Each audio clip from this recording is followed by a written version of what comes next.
Hidden behind every victory of Napoleon were weapons that reshaped the art of war. Here are the 11 weapons that helped Napoleon in the French Revolution. Number 11. Furnace bombs. Starting our countdown at number 11, we have one of the most terrifying siege weapons of the era, furnace bombs. These weren't ordinary projectiles. Hollow iron spheres up to 12 inches in diameter, packed with pitch, gunpowder, and deadly iron fragments. When fired from mortars, these incendiary nightmares could reach targets up to 1,000 meters away, turning fortified positions into infernos. During the siege of Toulon in 1793, these explosive devices played a crucial role in breaking through British and Royalist defensive positions. This siege wasn't just another battle for Napoleon. It was his breakthrough moment, the campaign that launched him from relative obscurity into the spotlight of revolutionary France. The furnace bombs rained down on enemy fortifications, creating chaos and destruction that conventional artillery simply couldn't match. Number 10. Pike and Bayonet. At number 10, we encounter the weapons that defined close-quarters combat, the pike and bayonet. In the brutal reality of 18th century warfare, these were absolute game-changers. The pike featured a wooden shaft measuring between 2.5 and 3 meters long, topped with a lethal iron tip. Meanwhile, the bayonet was a socket blade, 35 to 40 centimeters long, that could be fixed directly onto the musket barrel. This innovation was revolutionary because it meant infantry soldiers no longer had to choose between firing their weapon and defending themselves in hand-to-hand combat. French infantry became famous for what they called the gold steel tactic. They would charge stubbornly into enemy lines with bayonets fixed, turning their muskets into spears. The psychological impact was enormous. The sight of thousands of revolutionary soldiers advancing with gleaming bayonets often broke enemy formations before a single blow was struck. Number 9. Cavalry Carbine and Musketoon. Moving to number 9, we find the Cavalry Carbine and Musketoon, weapons specifically designed for Napoleon's fast-moving mounted forces. These were essentially shortened versions of infantry muskets, but that modification made all the difference for soldiers on horseback. With a caliber of 0.69 inches and a barrel 10 inches shorter than standard infantry muskets, these weapons sacrificed some range, effective at only 50 to 75 yards compared to the musket's 100. But what they lost in distance, they gained in maneuverability. Napoleon's horse artillery units were famous for their lightning-fast movements across revolutionary battlefields. Riding ahead of the main army, these mobile units would use their carbines to provide quick, devastating fire support before repositioning. This speed and flexibility became a hallmark of Napoleonic warfare, keeping enemies constantly off balance and unable to predict where the next strike would come from. Number 8. Flintlock Pistol. At number 8, we have the Flintlock Pistol, the personal defense weapon of choice for cavalry and officers throughout the revolutionary armies. These single-shot muzzle-loading weapons featured a caliber of 0.69 inches, with barrels measuring 20 to 25 centimeters long. While their effective range was limited to 25 to 50 meters, these pistols served a critical purpose. In the chaos of close combat, when a cavalry charge broke down into individual duels, or when an officer found himself surrounded, that pistol could mean the difference between life and death. French cavalry troopers typically carried a pair of these pistols. Historical accounts from battles like Waterloo tell of desperate cavalrymen, their sabres broken or lost, using their pistols in last stands against overwhelming odds. Number 7. Officers' rapier and sword.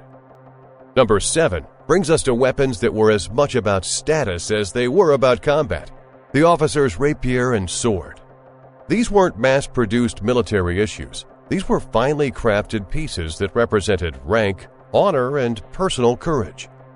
A typical officer's blade measured 85 to 90 centimeters in length and weighed approximately 1 kilogram. The hilts were ornate, frequently gilded and decorated with revolutionary symbols. But don't mistake their beauty for weakness.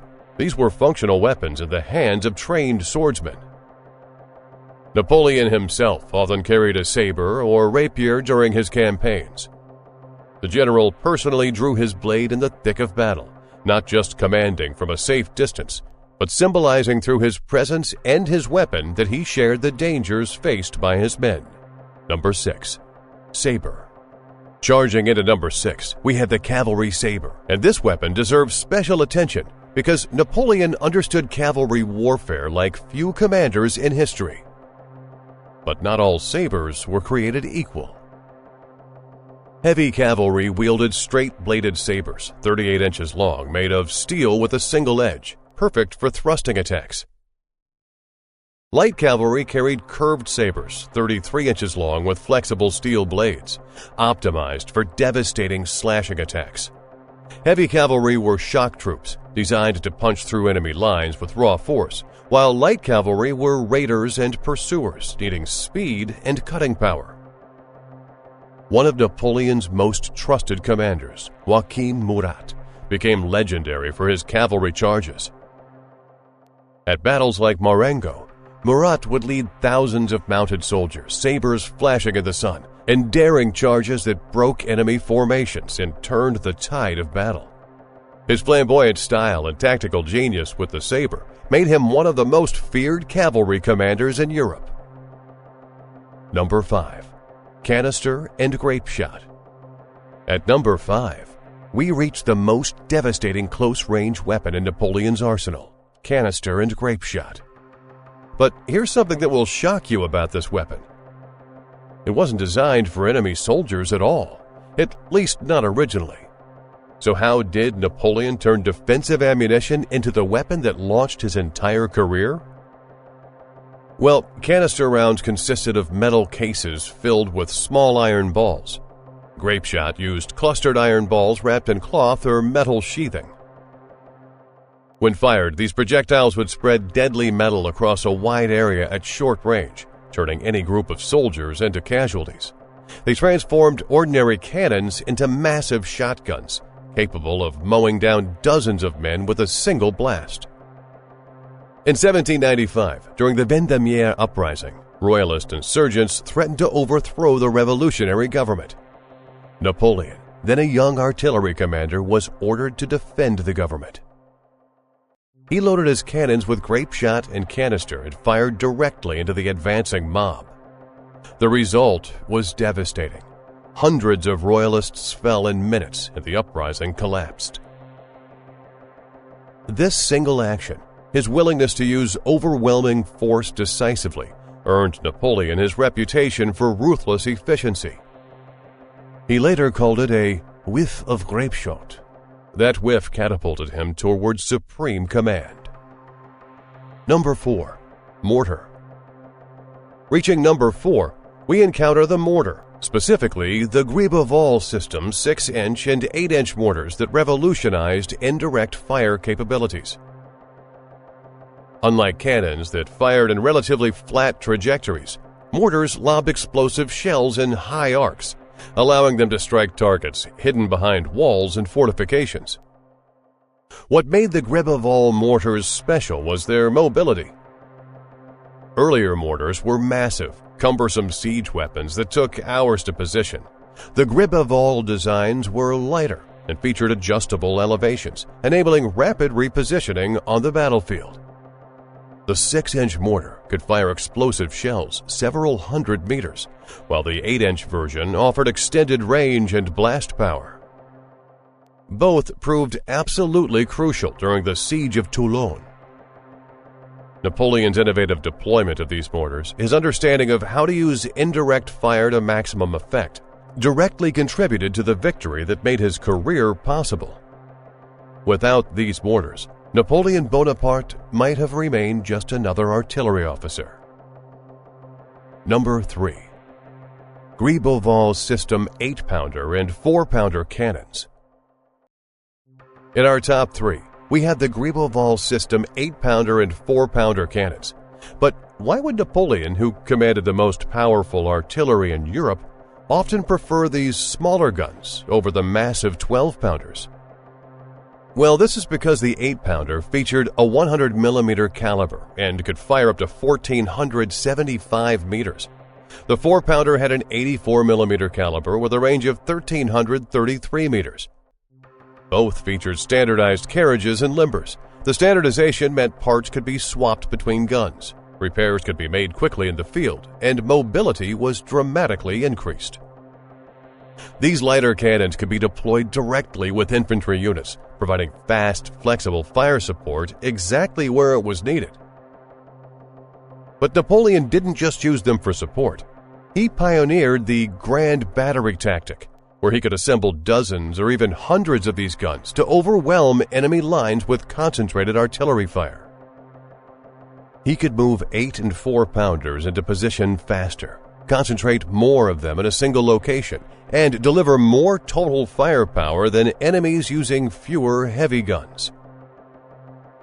At battles like Austerlitz, just after the Revolutionary period, Napoleon assembled these guns to incredible effect. The concentrated barrage of 8- and 4-pounders broke entrenched opposition before his infantry even advanced.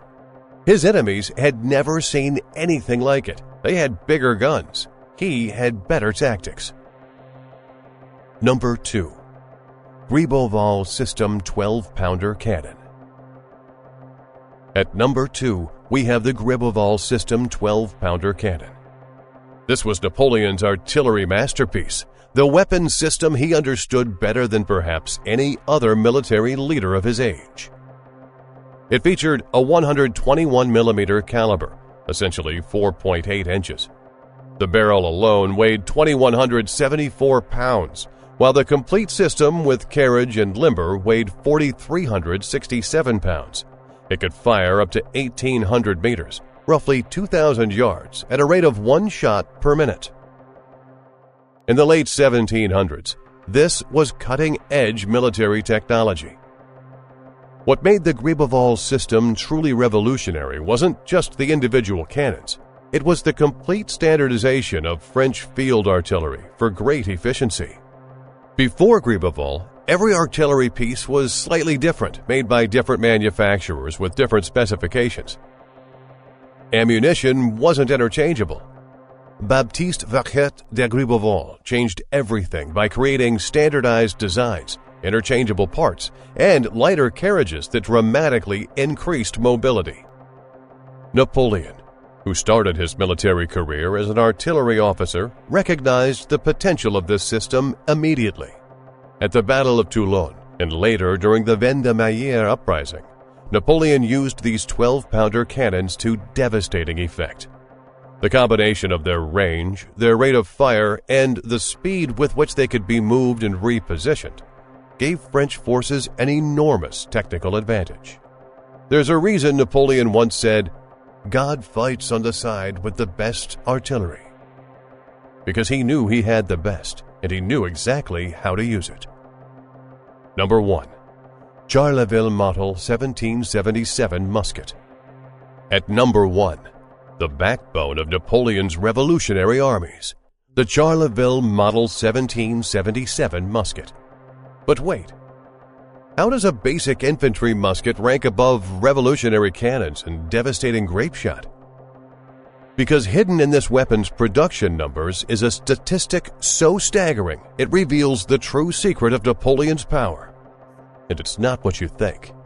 The Charleville M1777 featured a caliber of 0.69 inches. It weighed roughly 10.5 pounds and measured 1.5 meters or 5 feet in length. The muzzle velocity was 450 meters per second, about 1,400 feet per second, with an effective range of 100 yards. It used a flintlock mechanism and was muzzle loading with a smooth bore barrel. Between 1777 and 1839, French arsenals produced over 7 million Charleville muskets. 7 million!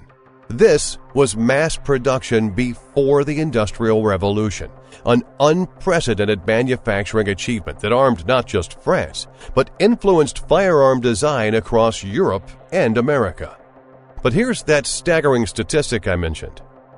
When Napoleon's Grand Army limped back from Russia in 1812, they left behind 450,000 Charleville muskets. 450,000 weapons abandoned in the snow and mud. That single number reveals everything. Napoleon's true weapon wasn't the musket itself. It was the industrial and organizational capacity to produce and deploy millions of them, creating the first modern mass army in history. And these muskets were so well made, so durable, that they were still being used for ceremonial purposes well into the 20th century. Weapons built in the 1700s, used in combat during the Revolutionary and Napoleonic Wars, are still functional more than a century later. The Charleville's design was so influential that it served as the template for other nations' infantry weapons. The American Springfield musket was heavily based on the Charleville design. When American revolutionaries fought for independence, many were armed with French Charleville muskets. The weapon that helped create the French Republic helped birth the American one, too. But why does the Charleville rank above even the mighty Gribeauval cannons? Well, this is because artillery wins battles, but infantry armed with reliable muskets wins wars. Napoleon's genius wasn't just in his artillery tactics or cavalry charges. It was in creating a system where ordinary citizens could be rapidly trained to use standardized weapons like the Charleville effectively in massive conscript armies. This musket represented a democratization of warfare. You didn't need years of training to become proficient. You didn't need to be a nobility or a professional soldier. A French citizen could pick up a Charleville, learn the basic drill, and become part of the revolutionary army that defeated the professional armies of Europe's monarchies. The combination of mass production, standardized training, and the revolutionary fervor of citizen soldiers armed with Charleville muskets created something unprecedented, the first modern mass army. And Napoleon, understanding this better than anyone, used it to reshape Europe. Every other weapon on this list was just a tool in the hands of the soldiers who carried these muskets. This was the weapon that made everything else possible. So these are the 11 weapons that helped Napoleon Bonaparte rise from obscure artillery officer to master of Europe during the French Revolution. So, if you could witness Napoleon using any one of these weapons in battle, which would you choose? Drop your answer in the comments below. And hit that subscribe button for more military history content.